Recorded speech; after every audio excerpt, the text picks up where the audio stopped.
Like so many kids these days, you can find 16-year-old Cole in lots of places.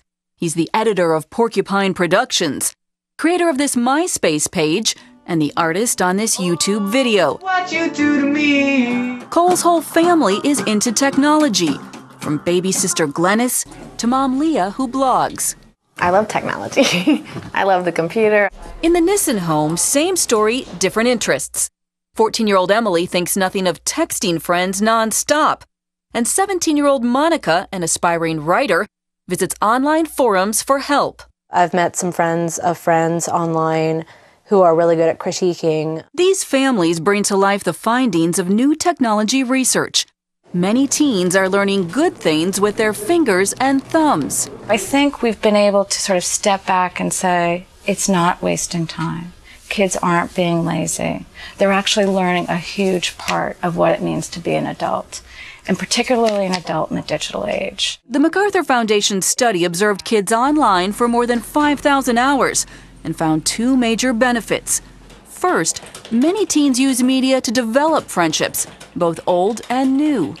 They're learning important new, what we call netiquette. How do you behave online? How do you represent yourself online? And they are using the online world to go beyond school and home and explore their interests, like supporting a national data bank on seasonal changes on Project Budburst, or using chessclub.com to find fierce competition. For Cole, it's led to creative development and the chance to meet musicians from around the world.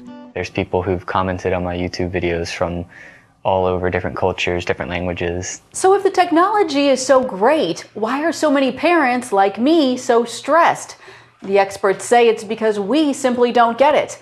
That is, our kids know more than we do. The technology moves so fast and advances so rapidly, and kids are unfazed, they're unimpressed, they just adapt to that new technology and the power of it, and the parents are left in the dust. Ossett recently wrote Generation Text to help such families. He says today's parents face an enormous challenge, guiding their teens through a world that leaves them constantly available and endlessly distractible. Psychologist and author Linda Mintle admits even she finds it difficult to keep up with her kids. And they can actually be texting really fast with their fingers and their thumbs, listening to a conversation with you and having something else going on over here with a movie. I mean, it's amazing. It feels very ADD to me, but when I quiz a lot of times the kids, they're paying attention. Ossett worries that online skills are replacing real-life relational skills, and that may ultimately hurt teens, not just in their personal life, but in the workplace as well.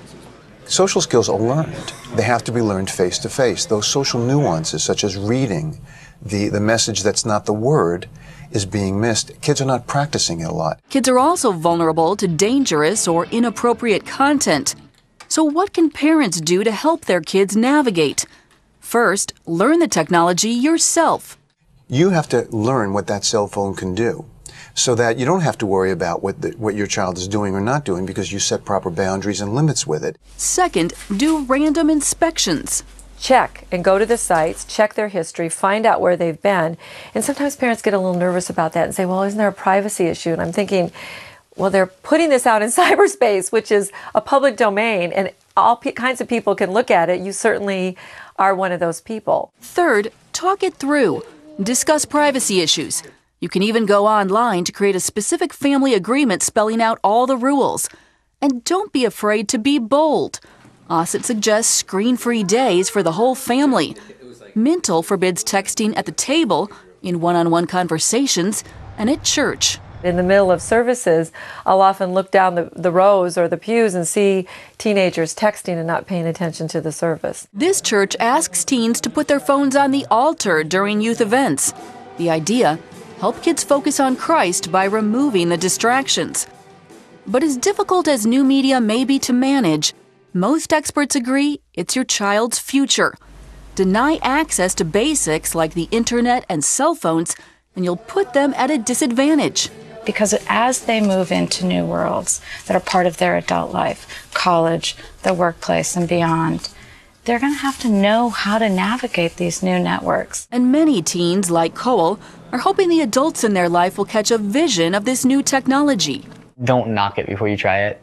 I mean, like, you don't know what your kid's always doing on there, and they, a lot of the time, are doing some really cool stuff. I mean, you can get a lot out of it. His parents, meanwhile, are committed to keeping a close eye on all the family.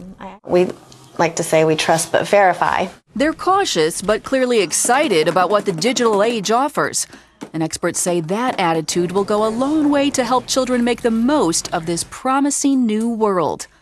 Heather Sells, CBN News.